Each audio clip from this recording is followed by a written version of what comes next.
Dans le cours, les Nishmat de Soeda Chaya Tova Bat Sarah. Le Nishmat Sarah Bakrana. Sarah Bat Chana. Nishmat Antra Mitra Achem. Alors, ce qu'on va étudier ce soir, c'est la deuxième partie d'un cours que j'avais déjà donné il y a quelques temps. Si vous vous souvenez, vous avez dit qu'on allait étudier la Triat Amitim, la résurrection, sur 2 points. La première étude qu'on avait faite la dernière fois, c'était est-ce que vraiment tout le monde mérite la résurrection? On avait étudié le sujet, on avait vu qu'en réalité, le rabbi, il donnait tous les arguments pour montrer qu'en réalité, tout le monde y avait accès, quelles que soient les circonstances, quelles que soient les fautes commises, il y a toujours une solution pour s'en sortir et avoir le mérite de la résurrection. La deuxième lettre là qu'on va étudier, c'est plutôt les détails, comment cela va se dérouler et quel est le sens de cette traite à métier. Alors d'abord, on va lire les questions de la personne qui écrit au rabbi. Et il dit, Bevakasha levaer. Je demande au rabbi si c'est possible d'expliquer. Alors c'est net qui date de Tavshin He, c'est-à-dire qui date d'une époque où le rabbi n'était pas encore rabbi. C'était en 50, c'est ça. C'était en 45. Et quelqu'un écrit au rabbi, le rabbi lui répond. Il dit, Bevakasha levaer, donc s'il est possible d'expliquer, Pratenyan Tratamitchim, les détails de la résurrection, Ashurika Bedat Israël, qui est un pilier dans le judaïsme, et avec les détails qui ne sont pas assez explicites et expliqués dans différents textes. C'est pas très clair de savoir vraiment comment cela va se dérouler. Deuxième point, il y a une klali betret amichim, behu. Aussi, maintenant, ce qui m'intéresse, c'est aussi l'idée générale. Et donc, l'idée générale que la deuxième question qui s'intéresse à la globalité du sujet, c'est un sharat anefesh ekyomat var muvanu. Le maintien de l'âme et son éternité est tout à fait compréhensible, puisque l'âme est une partie de Dieu. Or, une partie a aussi toute l'identité du tout. Donc, si Dieu est éternel, il est évident que l'âme aussi est éternelle. Maintenant, avalma machriach shita kum kria mekuvgash lavka. Pour quelle raison la résurrection doit nécessairement passer par le corps? Pour quelle raison le corps aussi va revenir? On peut comprendre que l'âme est éternelle, mais pour quelle raison on donne la place au corps? Au mayama à la basée, et quelle est la grandeur qui se cache derrière cette idée que le corps aussi il va continuer à exister? On pourrait se dire que le corps, c'est grossier, c'est bas, etc. Donc, à quoi bon valoriser la résurrection par le retour du corps? Alors, le rabbi, d'abord, il commence la réponse en disant que on trouve dans les réponses à toutes vos questions. Évidemment que c'est un petit peu dispatché par-ci par-là dans différents textes. Et donc, je vais les rapporter et y rajouter quelques explications lorsque cela est nécessaire. Sauf que d'abord, je vais y aller de répondre à ceux qui se plaignent que lorsqu'on aborde ces sujets. Certaines personnes se disent, mais à quoi bon parler de la résurrection? En quoi c'est intéressant? En quoi ça a autant d'importance dans notre service de Dieu? A priori, c'est pas nos connaissances de comment la résurrection va avoir lieu n'aura pas d'influence sur notre amour ou crainte de Dieu, qui est la base de notre judaïsme. Donc c'est pas forcément ça qu'on va plus aimer Dieu, plus craindre Dieu. Donc parfois, à quoi bon en parler? Il semblerait que le Rambam, lui, il repousse un peu l'idée de parler de ces sujets. On sait que le Rambam, il a écrit une lettre sur Tret Amitim, qui s'appelle Igeret Tret Amitim. Mais en réalité, le Rabbi nous dit que non. Le Rambam ne se plaint pas d'aborder le sujet de la Tret Amitim. Pourquoi? Parce qu'en réalité, c'est mentionné dans différents endroits, dans les Midrashim, dans le Talmud, etc., etc. Donc c'est évident que c'est un sujet, que puisqu'il est traité par nos maîtres, on ne peut pas se plaindre d'aborder ce sujet. Néanmoins, sur quoi le rabbin peut se plaindre, c'est lorsque les gens s'intéressent au secondaire. On aura quel âge quand on va ressusciter? On va ressembler à quoi? Etc., etc. C'est-à-dire des questions qui sont pas si importantes par rapport au sujet en tant que tel. Le sujet est important. Lui, on va tous revivre, etc. Pour quelle raison on va revivre? Ça c'est intéressant.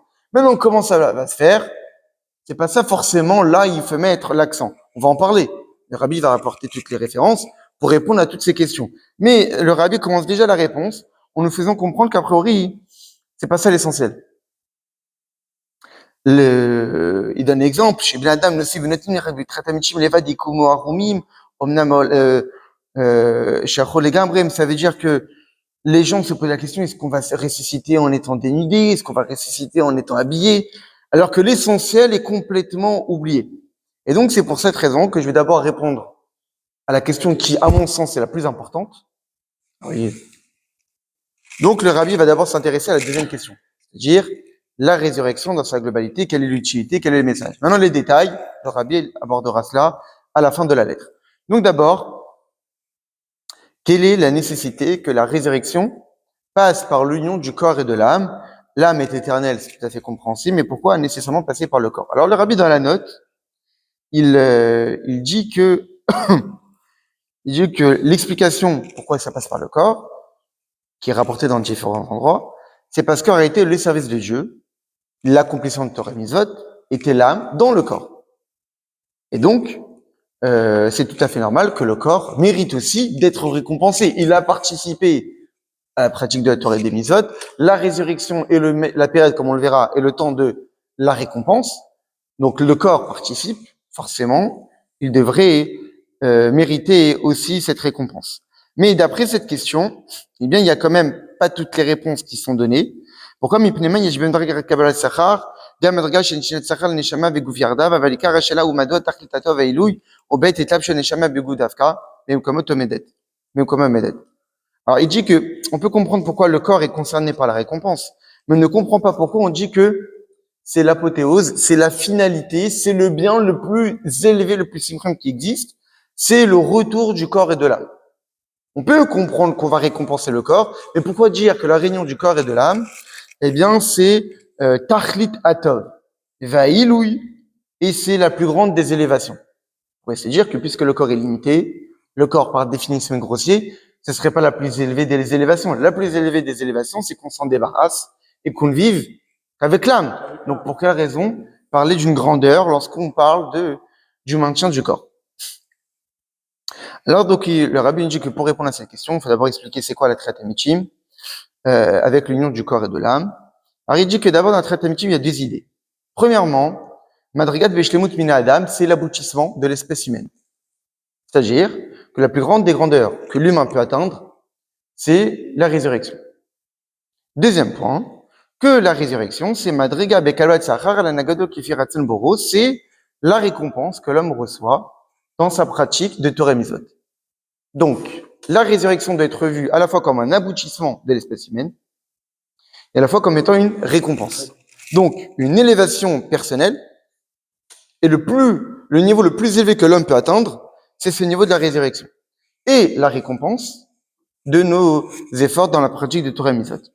Alors, le rabbi dit que les deux sont vrais, car l'homme a été créé de façon à ce qu'il s'élève au fur et à mesure du temps.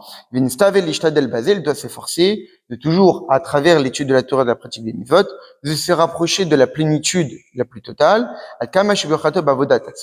au maximum qu'il peut atteindre de par ses propres capacités. Et à ce moment-là, Dieu va l'aider à atteindre ses objectifs, comme c'est marqué, Adam et Kadesh Atzomeat, Milemata, Bolamazé, Mekadeshim, Moto, Arbe, Milemala, Bolamaba, qu'un homme se sanctifie en fonction de ses capacités ici-bas, et Dieu va le sanctifier davantage dans le langage de la Chassidut, c'est-à-dire qu'il y a d'abord, dans notre relation avec Dieu, d'abord un réveil d'en haut, l'aide de Dieu, ensuite un réveil d'en bas, l'effort de l'homme, et ensuite un réveil d'en haut, la réponse de Dieu à l'effort fourni. Donc on voit bien qu'en réalité, ça passe par l'homme, mais Dieu est là pour nous aider à atteindre nos objectifs dans notre proximité avec Dieu. Très bien, donc là on comprend que l'homme, tel que Dieu l'a créé, il doit atteindre des objectifs spirituels, une proximité avec Dieu, le maximum qui sont ses capacités. Ensuite, le Rabbi dit, Vininchinat Sarah, maintenant la récompense. C'est quoi une récompense? C'est que lorsqu'on donne quelque chose de bénéfique à l'homme, soit cette chose-là est bénéfique directement, soit elle va lui permettre d'obtenir quelque chose qui lui est bénéfique. Et donc, automatiquement, on comprend que on mesure le niveau d'une récompense en fonction du bienfait qu'elle procure. Et donc, le rabbi donne des exemples. Par exemple, un salarié qui travaille bien, eh bien, on va le récompenser de nourriture, on va le récompenser d'habits. C'est plutôt dans le langage de l'époque, etc. Mais en tous les cas, on donne une récompense, un salaire qui va lui permettre de subvenir à ses besoins. Un élève qui sert convenablement son maître, eh bien, le maître va le récompenser d'une sagesse, de nouvelles idées que justement l'élève, il attend ça de sa proximité avec son maître. Et aussi, des fois, une récompense peut-être encore beaucoup plus grande, c'est que lorsqu'un élève sert son maître, le maître va lui permettre de découvrir la raison de son existence et d'atteindre le but de sa création. Et donc, le rabbi déjà clarifie les choses en lui disant que si on compare une récompense physique et matérielle et une récompense spirituelle, bien une récompense spirituelle qui permet à l'homme vraiment de se développer, de grandir, a plus de valeur qu'une récompense physique et matérielle. Par ailleurs, une récompense éternelle, évidemment, encore beaucoup plus élevée. Et donc, de là, qu'est-ce qu'on comprend? On comprend que acquérir une sagesse a plus d'importance que d'obtenir du pain. Et ce qui est encore beaucoup plus élevé, c'est l'indication que quelqu'un peut nous procurer sur le sens de notre vie. Et ainsi, à travers la connaissance du sens de notre vie, d'obtenir, si cela est possible, la vie éternelle. Donc l'éternité, c'est évidemment le niveau le plus élevé qui puisse exister dans toutes les récompenses qui existent. Très bien. Et donc, parmi les différents niveaux de bonheur qui existent, les bonheurs qui sont atteignables ou inatteignables, ce qui est identique par rapport à tous ces bonheurs-là, tous ces bienfaits-là, c'est que le corps ou l'âme en tire un profit. Et puisque le corps et l'âme ont été créés limités, alors on imagine bien que les récompenses ou les plaisirs qu'on peut leur procurer seront aussi limités. Parce que si le corps est limité, on ne peut pas lui donner accès à une récompense illimitée. Il va pas pouvoir en profiter. L'âme, pareil, l'âme est une créature, est une création, certes une création spirituelle, mais là, elle est d'une certaine façon limitée. Et donc la récompense qu'on va pouvoir lui donner est censée être limitée. Mais ce qu'au-dessus de tout cela, c'est quoi? C'est que lorsque l'homme il a la chance d'accomplir la Torah et les mitzvot, puisque grâce à cela, il se purifie, il s'élève et évidemment il s'attache à Dieu. Et puisque Dieu est éternel, est infini, à travers l'étude de la Torah et la pratique des mitzvot, l'homme a accès à l'infini. Et donc le rabbi nous précise que cette récompense d'avoir accès, de s'attacher à Dieu, évidemment que c'est en lecha tov le malamimenu, il n'y a pas de bonheur plus grand que celui-ci. Et donc on comprend de là que la pratique des mitzvot est en soi la plus grande des récompenses. Comme c'est marqué, sera mitzvah, la récompense de la mitzvah, c'est la mitzvah elle-même. Donc le fait même d'accomplir une mitzvah, de mettre les tefilin, de manger kasher, de faire Shabbat, etc., est en soi la plus grande des récompenses. Pourquoi? Parce que grâce à la mitzvah, on a accès à l'infini. C'est que aucune autre chose dans le monde ne peut nous permettre d'y avoir accès. Avoir accès à l'éternité, à l'infini, c'est-à-dire une proximité avec Dieu, c'est seulement les mitzvot qui peuvent nous permettre de l'obtenir. Et donc ensuite le rabbi nous dit, et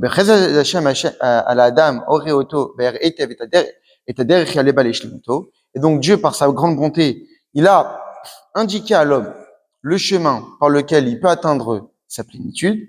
Et cela est expliqué dans la Torah, qui est un langage d'enseignement, qui lui indique la démarche à suivre durant chaque étape de sa vie, comment s'attacher à l'éternel.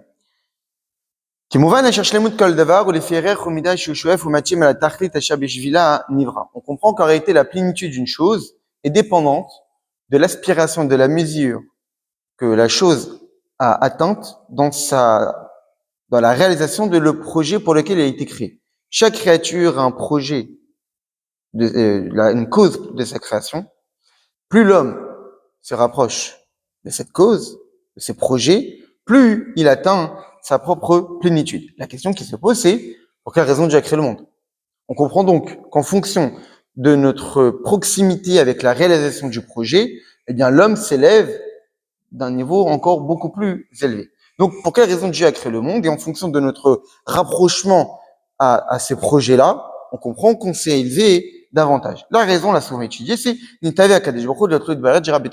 a désiré avoir une demeure ici-bas. Dieu a un désir, on ne sait pas pourquoi, mais c'est le plaisir de Dieu de dévoiler sa suprématie, sa grandeur, son infini dans les choses les plus basses et les plus limitées. Que Ayesh va remer que la matière et que la création soient battelles, soient annulées. Chez Aliédésé, par cette annulation et soumission à Dieu, se dévoile la lumière infinie de Dieu.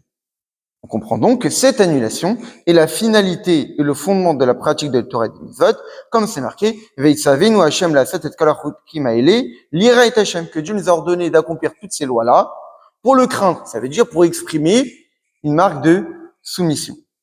Et donc, c'est pour cette raison que la Torah et les mitzvot nous ont été donnés ici-bas, âme dans un corps, parce que justement, c'est le but.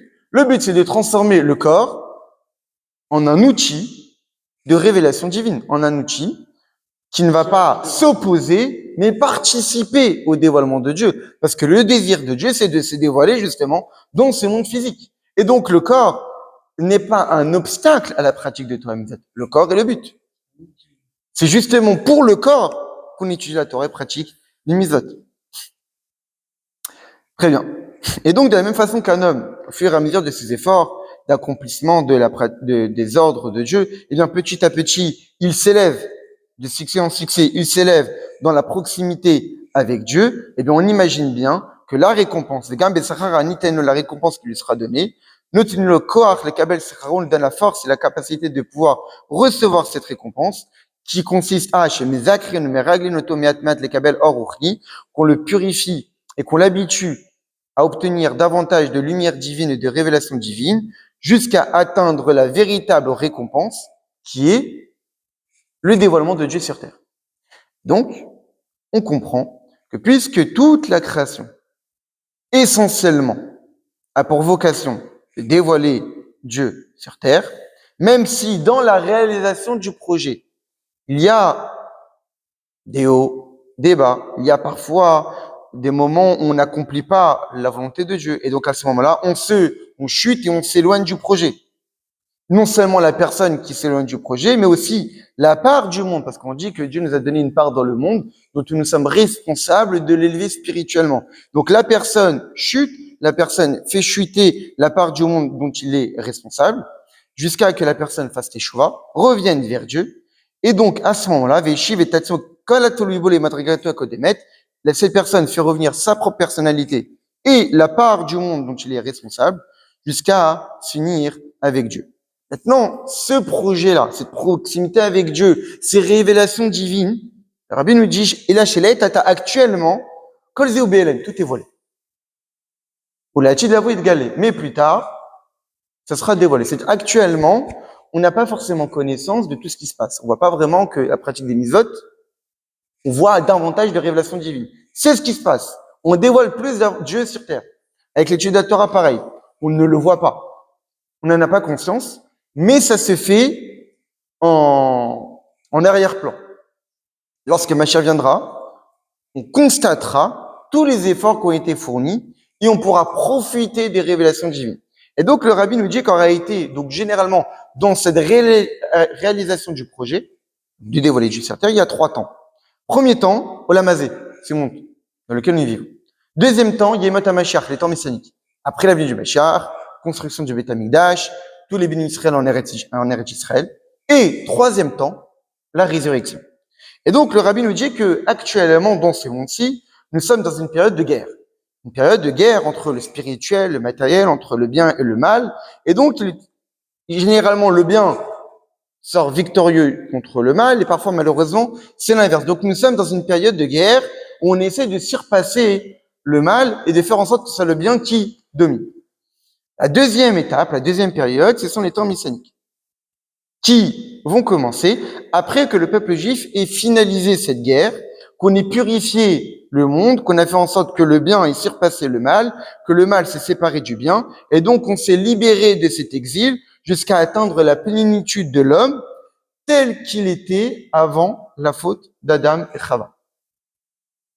Donc ça, ce sont les temps messianiques.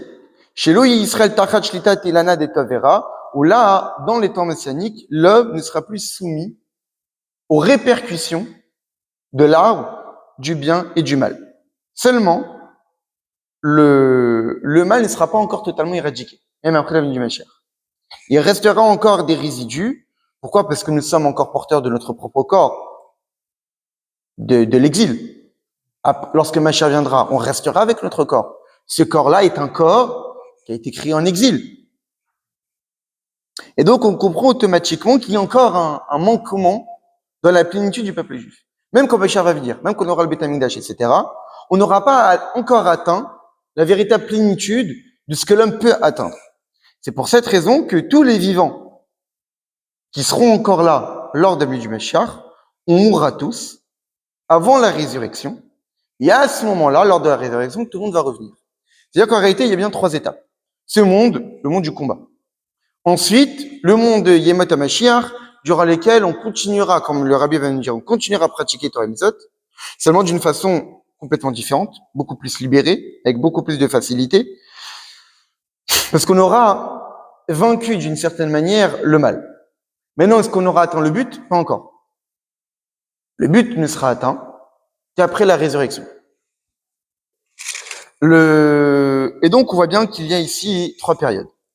Maintenant, le Rabbi continue,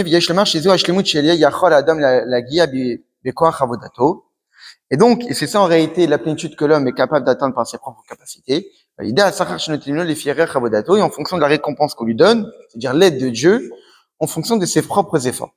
Maintenant, le Rabbi continue en disant que pendant la période des temps messianiques, on continuera à nous élever, à s'élever spirituellement dans notre proximité avec Dieu. C'est pour cette raison que la période des temps messianiques est aussi appelée Azman Dayem la Sotam. C'est aussi une période d'action. On dit qu'il y a une période d'action, une période de récompense. La période des temps messianiques est aussi une période d'action. Quand Machar va venir, on ne pourra pas se dire c'est tout fini, on n'a plus besoin d'étudier la Torah, pratique les autres, pas du tout. Ça continuera. Va des rabais, azuikar dayam la sotam vetarkich lemuto. C'est justement à ce moment-là qu'on pourra véritablement faire notre travail. Pourquoi? Parce qu'actuellement on n'a pas le Beth Amikdash, donc on ne peut pas vraiment faire toute la volonté de Dieu. Quand on aura le Beth Amikdash, qui sera un Beth Amikdash éternel, on sera en Eretz HaKodesh, etc. Donc en réalité, on sera libéré de tous les problèmes qui peuvent nous empêcher de pratiquer la Torah, les Torah Mitzvot pleinement. Donc après l'âme du Mashiach, lorsqu'on sera tous réunis en Eretz Israël, on accomplira la Torah et les Mitzvot à 100% comme il faut. Donc ce sera la véritable période de l'action pleine et entière. C'est ça. Ensuite, maintenant, lorsqu'on passera la résurrection, eh bien, le vent d'impureté disparaîtra, il n'y aura ni faute, ni mort. Pourquoi? Parce que Dieu, il fera la shrita, il égorgera le Sahara, qui est l'ange de la mort, donc il n'y aura plus d'ange de la mort, donc il n'y aura plus de mort. Donc là, à ce moment-là, on arrivera à la plénitude de l'espèce humaine. L'aura qui ferait chavoda ato vesrara, non pas en fonction de nos efforts personnels, mais même tout ce que Dieu aura gratifié à l'homme. Ça veut dire que l'homme aura atteint non seulement le plus haut niveau en fonction de ses propres efforts, mais même le plus haut niveau de ce que Dieu peut donner à l'homme, entre guillemets, de ce que Dieu peut. Et donc, c'est pour cette raison qu'à ce moment-là, il n'y aura plus de mitzvot à accomplir. Après la résurrection, il n'y aura plus de mitzvot à accomplir. On dit que les tzadikim yoshin vatrenu beroshem veneni mizvah ashtena, les tzadikim seront assis avec leur couronne au-dessus de leur tête et profiteront du rayonnement divin. Qu'après que l'homme ait atteint cette plénitude, il pourra profiter de la récompense la plus élevée qui soit, chez En Lanou Moussak basé, dont on n'a aucune perception dessus. On ne pourra pas définir c'est quoi cette récompense, si ce n'est que c'est allusionné par les mots, les tzadikim seront assis avec leur couronne sur la tête et profiteront du rayonnement de la shrina. Le rabbi dit que ça c'est expliqué dans d'autres endroits, le sens de cette métaphore, mais ici dans cette lettre, cela ne nous concerne pas, donc je ne l'ai pas expliqué. Cette récompense sera obtenue l'âme dans le corps, on comprend pourquoi. Parce que le but de la création du monde, c'est que Dieu se dévoile dans le monde physique. Donc on comprend bien que si après la résurrection, il n'y a que l'âme, on n'a pas atteint le but. L'atteinte du but, c'est que Dieu est dévoilé dans ce monde physique. S'il n'y a pas de corps, qui est une marque du monde physique, etc., le but n'est pas atteint. Donc c'est tout à fait normal que lors de la résurrection, on aura le corps et l'âme ensemble, parce que c'est justement à travers le corps que le projet de la création sera réalisé. C'est pour cette raison qu'il sera créé, il sera aussi ressuscité. Très bien. Donc on va le voir. Qui? À deux. Bien sûr. Justement, on passe à la deuxième étape. Le rabbi, maintenant, il nous a dit que maintenant, je viens de vous expliquer les temps messianiques, la résurrection, d'un point de vue de la plénitude de ce que l'homme peut atteindre. Maintenant, on va essayer de comprendre d'un point de vue de la connaissance de Dieu. Le dévoilement de la lumière de Dieu, la lumière divine, notre perception, notre ressenti de cela. Alors le Rabbi rapporte un verset qu'on rapporte souvent en Chassidut, Mifsari Chazeloka, qu'à partir de ma chair, je verrai le divin. C'est-à-dire qu'en réalité, c'est-à-dire que parfois, en fonction de ce qu'on comprend de notre corps, de comment fonctionne le monde, on a une certaine compréhension de comment Dieu entretient sa relation avec le monde. Et on dit de la même façon que Dieu remplit le monde comme notre âme remplit le corps. Maintenant, de quelle façon notre âme remplit le corps? Eh bien, il y a trois façons. Il y a les capacités de l'âme, on en avait déjà parlé il y a quelques temps, les capacités de l'âme qui se dévoilent pleinement dans le corps, qu'on appelle des capacités profondes, intellectuelles, visuelles, auditives, qui ont des organes spécifiques dans lesquels ces capacités se dévoilent. Donc, ce sont des capacités de l'âme qui se dévoilent pleinement en fonction de l'organe qui s'adapte. Ensuite, on a des capacités de l'âme qui, elles, sont qu'on appelle des capacités environnantes, qui entourent, qui n'ont pas d'organes spécifiques, mais qui sont partout pareils. On appelle par exemple la volonté, le plaisir. La volonté, on peut vouloir par n'importe quel membre de notre corps. Je veux marcher, je veux écrire, je veux donner un coup de tête, j'ai une volonté dans n'importe quel membre de mon corps. Pareil pour le plaisir. Le plaisir aussi, je peux avoir du plaisir d'écriture, le plaisir de jouer au foot, le plaisir, etc. Donc le plaisir, qui est une capacité de l'âme, s'exprime dans tous les membres du corps. Donc, on a des capacités profondes qui s'inscrivent dans des membres différents et on a des capacités environnantes qui, elles, s'expriment partout, à l'identique, dans tous les membres du corps. Et au-dessus de tout cela, on a l'essence de l'âme. Donc, on a parlé des capacités de l'âme, capacités profondes, capacités qui entourent et l'essence de l'âme. Eh bien, c'est pareil pour, entre guillemets, la lumière divine. Il y a ce qu'on appelle la lumière divine qui est hors amémalée, c'est-à-dire la lumière divine qui, elle, vitalise tous les mondes et toutes les créatures, et qui évidemment, elle est adaptée pour que toutes les créatures puissent supporter l'intensité de cette lumière divine, puisque c'est Dieu qui nous vitalise à chaque instant. Et donc cette lumière divine qui nous vitalise à chaque instant, elle se doit d'être adaptée à nos capacités, de pouvoir les recevoir et d'en profiter. Au-dessus de cette lumière divine, il y a la lumière qu'on appelle Or HaSovev, qui est une lumière qu'on appelle Sovev, qui entoure, dans le sens où elle est tellement intense qu'on est incapable de pouvoir la supporter. Mais elle est nécessaire. Pour quelle raison? Parce que c'est cette lumière divine qui permet de créer le physique à partir du néant. C'est-à-dire qu'en réalité, cette lumière divine, celle qui est tellement intense, tellement infinie, qu'elle a été capable de créer quelque chose à partir de rien. Maintenant, pour que quelque chose ait été créé, puisse être vitalisé à chaque instant, cette lumière divine est trop intense. Parce que puisque l'existant a été créé, il est limité. En tant qu'être limité, il est incapable de pouvoir supporter l'infini de cette lumière divine. Alors c'est notre lumière qui intervient, la première dont j'ai parlé, qui est la lumière limitée qui va le vitaliser, cette existence. Et au-dessus de tout ça, il y a l'essence de Dieu. Le Rabbi précise que là j'ai défini uniquement les choses d'un point de vue global, général, mais en réalité, tous ces lumières divines dont j'ai parlé, Or HaMemaleh, la lumière qui remplit, Or HaSovev, la lumière qui entoure, et l'essence divine, dans tout ça, il y a différents niveaux. Ça ne se limite pas que à cela. Et donc, le Rabbi continue, il dit que dans ce monde-ci physique et matériel, on ne peut pas percevoir la nature de la lumière divine. C'est pas ce que c'est. Même notre âme, on ne sait pas ce que c'est. On parle de l'âme. Sauf que on peut, à travers l'action de l'âme, savoir qu'elle existe. On peut percevoir l'existence du spirituel, mais on ne peut pas comprendre ce que c'est. On peut avoir des fois des signes d'existence du divin. On peut voir des fois des réactions de notre âme lorsqu'on vit un certain moment de grande spiritualité. Des fois, certaines personnes ressentent des grands ressentis, ils tremblent, l'âme, ils ressentent que l'âme est en train de trembler, etc. Donc, on peut parfois avoir des preuves de l'existence de l'âme, mais sans pour autant savoir ce que c'est.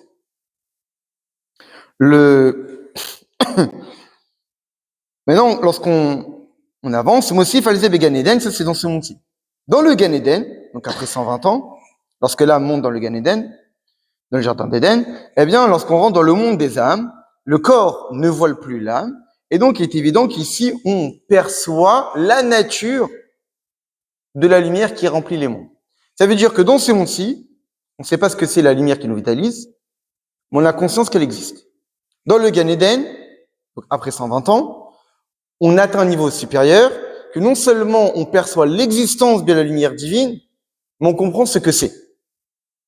Ensuite, lorsqu'on arrive au temps messianique, lorsque Mashiach viendra, tellement que la matière du monde s'est purifiée et raffinée, que l'homme, il aura une révélation du divin tel qu'il atteindra le niveau que l'homme avait avant la faute d'Adam et Chava, et donc il pourra percevoir la nature de la lumière divine qui entoure les mondes, la lumière divine qui est à l'origine de la création ex nihilo. Donc on voit qu'en réalité, ici dans ce monde, on ne peut percevoir que l'existence, que l'existence de la lumière divine qui remplit. Dans le Gan Eden, on peut percevoir la nature de cette lumière-là. Dans les temps messianiques, on peut percevoir la nature de la lumière divine qui entoure. Après la Triat Amitim, Gilouy Atzut Ensav Baruchu, on aura la révélation de l'essence de Dieu. Amen. On va voir. Après. Maintenant que, donc là, qu'est-ce que le rabbin nous a expliqué? Le rabbin nous a expliqué ce que c'est la résurrection. Pourquoi, les détails, quel est l'intérêt, quel est le processus, etc. Maintenant, on va rentrer dans les détails. Quand aura lieu la résurrection? Le rabbi, il rapporte une Mishnah qui nous dit Bet Hamikdash Kodem li Kibbutz Galuyot. D'abord, il y aura la construction du Bet Hamikdash. Ensuite, il y aura le rassemblement des exilés. Donc, on retournera en Eretz Israël. Et le rassemblement des exilés précédera la résurrection de 40 ans. Donc, a priori, depuis le moment où on sera en Eretz Israël jusqu'à la Triat Amitim, ça va durer 40 ans. Ensuite, où ça aura lieu? La résurrection. Alors, on nous dit que les personnes enterrées en Eretz Israël ou les personnes enterrées en dehors d'Eretz Israël ressusciteront en Eretz Israël. Et donc, tous revenir là-bas. C'est ça. La résurrection ne se fera pas à l'endroit où on est enterré. La résurrection se fera en Eretz Israël. Qu'on soit enterré en Eretz Israël ou en dehors. Alors, le rabbi continue en rapportant une Gemara dans Masechet Ketubot qui nous dit Amar Rabbi Lazar metim shebochutz laaretz enam chayim. Rabbi Lazar nous dit que ceux qui sont morts en dehors d'Eretz Israël ne sont pas vivants. Ça veut dire quoi? Qu'ils sont pas vivants, ça veut dire qu'ils vont pas ressusciter, etc. Alors en réalité, il y a plusieurs questions.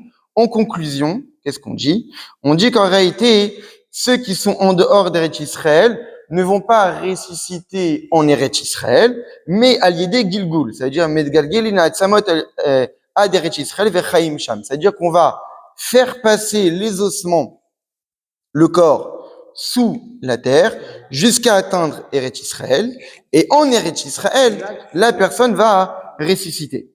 Alors, on pose la question, mais Gilgul, c'est Tzadikim Tsaharu, mais ce déplacement-là, c'est une souffrance pour les Tzadikim. Alors, on dit qu'en réalité, Amar Abaye, que non, Dieu, il fera des conduits, des tuyaux, des tunnels, dans lesquels les corps vont passer. Et donc, évidemment, plus la personne est élevée, comme tu l'as dit, plus élevée spirituellement, plus elle a pratiqué Torah et Mizot, moins elle souffrira par ce passage-là. Mais elle va passer quoi qu'il arrive. Ensuite, alors, pour quelle raison la résurrection doit se faire nécessairement en Eretz Israël et pas en dehors? On dit parce qu'en réalité, étant donné que Yerushalayim, on dit que ce sera une ville éternelle, et donc en réalité Eretz Israël, c'est aussi Yerushalayim, ce sera un pays éternel. On ne veut pas ressusciter les corps dans des endroits qui n'ont pas pour vocation à vivre éternellement. Étant donné que la résurrection, c'est censé être une vie éternelle, tous les autres endroits ne sont pas qualifiés comme étant des endroits éternels. Eretz Israël est une terre éternelle, et donc on veut ressusciter des corps éternels, des personnes éternelles, dans un endroit éternel. Très bien. Miakam Betrametim, qui va ressusciter? Donc ça, c'était l'ancien cours. Ici, le rabbi rapporte la Mishnah, que tous les bénis Israël ont une part dans le monde futur, et même ceux dont on dit que par rapport à certaines fautes qu'ils aient commises, eh bien, ils sont exclus. On avait vu la dernière fois qu'en réalité, ils ne sont pas véritablement exclus. Si une personne fait teshuva elle a le droit à la résurrection. Si elle n'a pas fait Teshuva, si ses enfants prient pour elle, elle aura le droit à la résurrection, etc., etc. Très bien. Autre question qui est souvent posée. Si on a eu plusieurs vies, qui revient? On sait très bien qu'il existe la notion de réincarnation. C'est-à-dire que on a une certaine vie, on a un travail spirituel à accomplir. Si ce travail n'a pas été exécuté à 100%, notre âme revient pour continuer la mission. La question est, qui va revenir? Notre première vie, notre deuxième vie, notre troisième vie, dans quel corps on va revenir? Notre premier corps, notre deuxième corps, notre troisième corps. Alors le rabbi rapporte, Rabbi Riskia, Itema de chol gufin de alma ikumen veton be'afra, inun gufin de tinu binishmat achada. Alors il rapporte ensuite le Rabbi Yossé, et je vais donner immédiatement la conclusion, il rapporte le Harizal. Le Harizal nous dit que si la personne est venue une fois, elle n'a pas été méritante de réparer tout ce qu'il fallait faire, et la personne est nifteret, eh bien en réalité, lors de la résurrection, cette personne-là, ce corps, ce premier corps, reviendra avec cette première partie d'âme. La partie de l'âme qui n'a pas fini le travail, elle était revenue dans un autre corps. Eh bien, la première partie de l'âme qui a fini son travail va ressusciter dans le premier corps. La deuxième partie de l'âme qui a continué le travail en étant réincarnée va revenir dans le deuxième corps. S'il y a une troisième partie d'âme, la troisième partie d'âme va revenir dans le troisième corps. En d'autres termes, toutes les vies vont revenir. Et chacun de ces corps-là aura la partie de l'âme qui était revenue pour continuer le travail. La question que le rabbi maintenant pose en disant, mais ça laisserait entendre que ces personnes-là n'auront pas des âmes entières, puisqu'il n'y a qu'une partie d'âme qui va revenir. Alors le rabbi de clarifier qu'étant donné que toutes les âmes sont des parties de Dieu, eh bien en réalité une partie à la totalité. C'est-à-dire que même, le rabbi donne des notes, il donne l'exemple. Imaginons qu'une partie de l'âme aurait accompli la mitzvah de Avat Hashem, de l'amour de Dieu. Il n'a pas accompli toutes les autres. Lorsque l'âme va revenir, ce sera une partie de l'âme qui n'aura que l'amour de Dieu. Mais à partir de cette mitzvah-là, elle pourra accomplir toutes les autres. C'est-à-dire qu'en réalité, parfois, une mitzvah peut être le moteur de toutes les autres. Et toutes les autres mitzvot vont être réalisées dans l'esprit de la mitzvah d'origine. Quand on dit que, par exemple, Abraham, il a craint Dieu, la crainte qu'Abraham avait, l'avait, c'est une crainte qui a été produite par l'amour de Dieu. On sait qu'Abraham, il servait Dieu par amour. Parce que c'était Ishach Chesed, l'homme de la bonté. Yitzhak, c'était Ishak Gvura, l'homme de rigueur. Mais à un moment donné, on dit qu'Abraham, il a craint Dieu. Mais cette crainte de Dieu, elle provient de quoi? Elle provient de l'amour qu'il avait pour Dieu. Cet amour pour Dieu a été à l'origine de sa crainte. Le rabbi, il donne l'exemple. Par exemple, lorsqu'on aime Dieu, eh bien, on aura la crainte de se séparer de l'être qu'on aime. Donc, on voit qu'en réalité, c'est par amour qu'on craint. Donc, le sentiment de crainte de Dieu, qui est une mitzvah de la Torah, a été produit par le sentiment d'amour. Donc, on voit bien que par une mitzvah, on peut produire les autres. Donc, même si, lors de la résurrection, ça sera que les parties de l'âme, si la personne était réincarnée, qui vont ressusciter dans les corps concernés, ces âmes-là, qui sont des étincelles, ont un potentiel d'une âme entière. Le rabbi de le prouver en disant qu'on sait très bien qu'Adam Arishon avait son âme, mais que dans cette âme-là, il y avait toutes les âmes de toute l'humanité, de tous les âmes qui allaient vivre par la suite. Donc on voit bien qu'en réalité, même nos âmes ne sont que des fragmentations de l'âme d'origine d'Adam Arishon. Et pourtant, nous sommes des âmes, on voit bien qu'on peut accomplir toutes les misotes. Très bien. De quelle façon on va ressusciter? Rabbi nous dit que Shem Shadam Oler Kachuba. De la même façon qu'un homme vivait, il va revenir. Un homme était aveugle, il va revenir aveugle. Un homme était sourd, il va revenir sourd. Un homme était muet, il va revenir muet, etc., etc. Mais Dieu, lorsque ces personnes vont ressusciter, il va les guérir immédiatement. Donc, on revient tel qu'on était, mais Dieu nous guérit instantanément. Est-ce qu'on va revenir habillé ou pas habillé? C'est une divergence, on ne sait pas. Certains avis pensent que non, on va revenir dénudé. D'autres, peut-être. On est nus, on Oui. Alors, il y en a qui disent quand même que, non, mais il y en a qui disent quand même que par pudeur, ça peut être honteux. Donc, on va revenir avec des habits. Ici, le rabbi rapporte un avis qui dit que les habits qu'un homme avait l'habitude de mettre, il reviendra avec ces habits-là. Mais attends. Alors, dans quel ordre? D'abord, mettez Eretz Israël Chaim Trila. D'abord, ceux qui sont enterrés en Eretz Israël ressuscitent les premiers. Ensuite, ceux qui sont en dehors d'Eretz Israël. Ensuite, la génération du désert, c'est-à-dire la génération de Moshe Rabbeinu, ceux qui sont enterrés, ceux qui sont morts dans le désert. Et ensuite, il y en a qui disent les patriarches. Rabbi Shimon, il dit quoi? D'abord ceux qui sont en Eretz Israël, ensuite ceux en dehors d'Eretz Israël, et ensuite ceux qui sont à Hebron, donc les patriarches. Alors pour quelle raison les Havot, ils seront ressuscités en dernier? Alors il dit pour qu'ils aient le mérite d'avoir la joie en revenant de voir tous ces tzaddikim en Eretz Israël. C'est-à-dire qu'Abraham, Yitzhak, Jacob, c'est eux qui ont été à l'origine du peuple juif et qui ont fourni corps et âme pour construire ce peuple et d'acquérir Etzer Kodesh. Lorsqu'ils vont revenir, ça c'est triste pour eux de revenir et qu'il n'y a plus personne.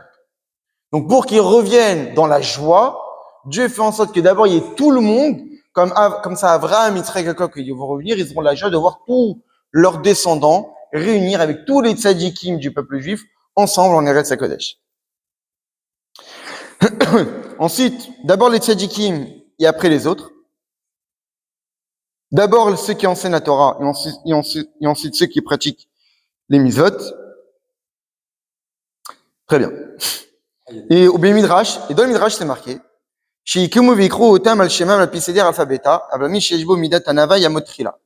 que en réalité on appellera chacun dans l'ordre du Aleph-Bet, par ordre alphabétique. Et il y en a qui disent que ceux qui sont humbles, ceux qui ont la mida de la Hanava, ils reviendront les premiers. C'est-à-dire que la mida de la Hanava, l'humilité a priori, c'est une mida qui permet à l'homme de revenir parmi les premiers et qui seront ressuscités.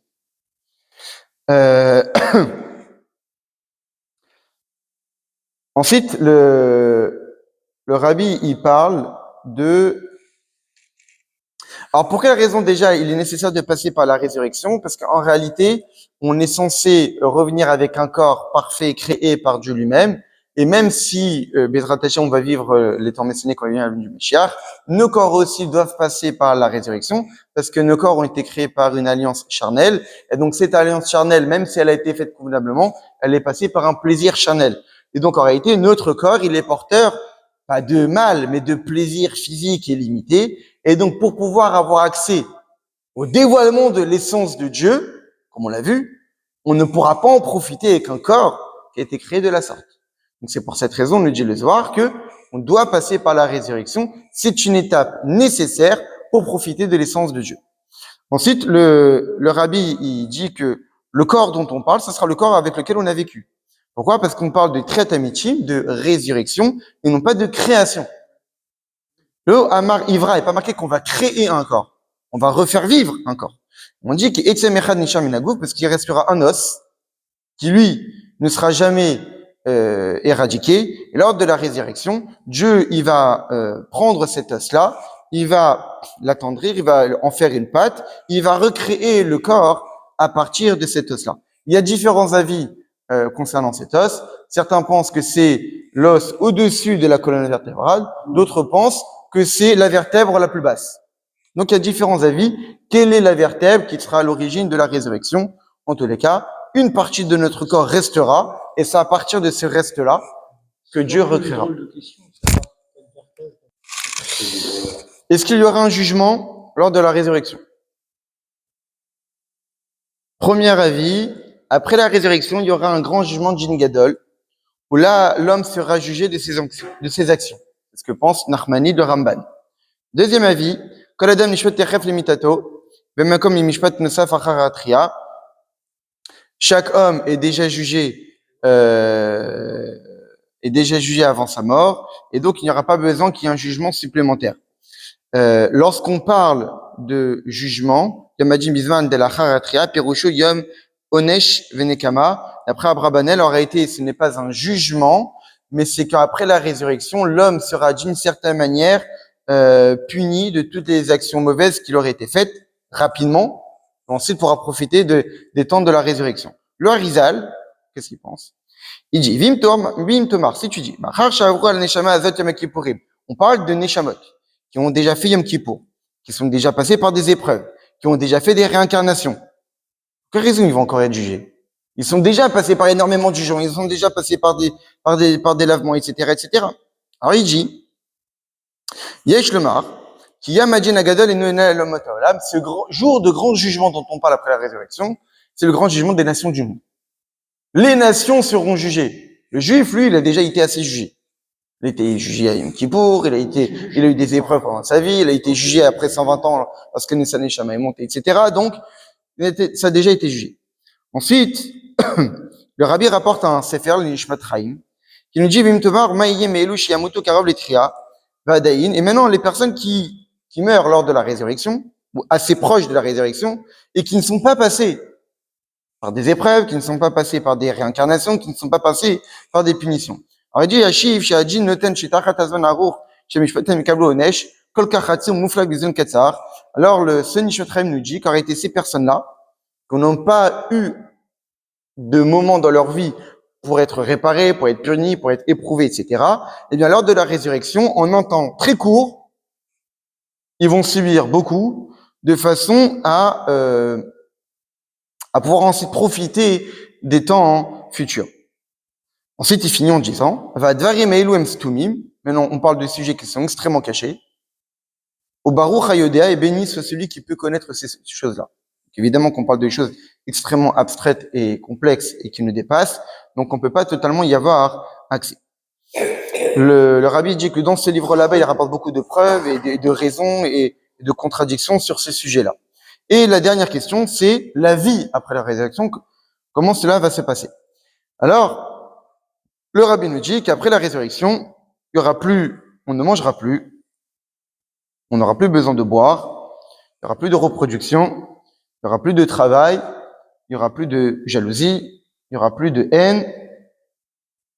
On sera tous des tzadikim assis avec notre couronne sur notre tête. Qu'est-ce que ça veut dire? Encore une fois, c'est une parabole, c'est une image. Peut-être qu'on aura l'occasion de l'étudier une prochaine fois. Et on profitera du rayonnement de la Shrina. À la fram, on ne retournera jamais à la poussière. Et on vivra pour l'éternité. Maintenant, le Rabbi, dans les références, il rapporte énormément d'avis qui sont d'accord avec cette idée que après la résurrection, on ne mangera plus, on ne boira plus. Non, la question qui se pose, et pourtant, on parle quand même du fameux repas du Léviathan. Dit que on prendra la peau, on prendra le Léviathan, donc ce fameux grand poisson, immense poisson, qui a été créé lors de la création du monde. Il y aura aussi le repas du Sharabar, donc un très grand bœuf. On dit qu'il y aura une grande guerre entre les deux. Est-ce que c'est une guerre explicite ou c'est une allusion? La Zaken y parle en réalité, on parle ici d'une guerre entre différents types de tzadikim. Et bon, il y a beaucoup d'images là-dedans. Donc en réalité, on parle d'un repas. Alors, on va manger ou on va pas manger? Alors, certains pensent que le repas dont on parle ici, il aura lieu lors des temps messianiques, mais pas après la résurrection. Le Rabbi dit qu'a priori, pour la Zaken, qui tient qu'après la résurrection, on va plus manger, on va plus boire, mais il tient aussi qu'il y aura un repas. Alors, en réalité, le Rabbi, il dit, Velachan Irelin, me semble, que quand on dit, il n'y aura plus de quoi manger, plus de quoi boire, ça vient nous enseigner qu'on ne mangera plus, on ne boira plus comme notre vie actuelle. Ou dans notre vie actuelle, on mange, on boit pour le maintien du corps et pour continuer à vivre. Que pour vivre, on a besoin de passer par manger et boire. Par contre, dans les temps futurs, eh bien, en réalité, on vivra uniquement par le profit du rayonnement divin. Maintenant, ça qu'on dit que des tzadikim vont consommer le repas du Léviathan, etc., c'est qu'en réalité, ce repas-là, ça sera pour un autre but, mais pas celui du maintien du corps. Le Rabbi ne précise pas ce but-là, pour quelle raison il y aura ce repas, mais ça sera pour autre chose que vivre. Et donc, voilà un petit peu tout ce que le Rabbi nous explique dans cette lettre.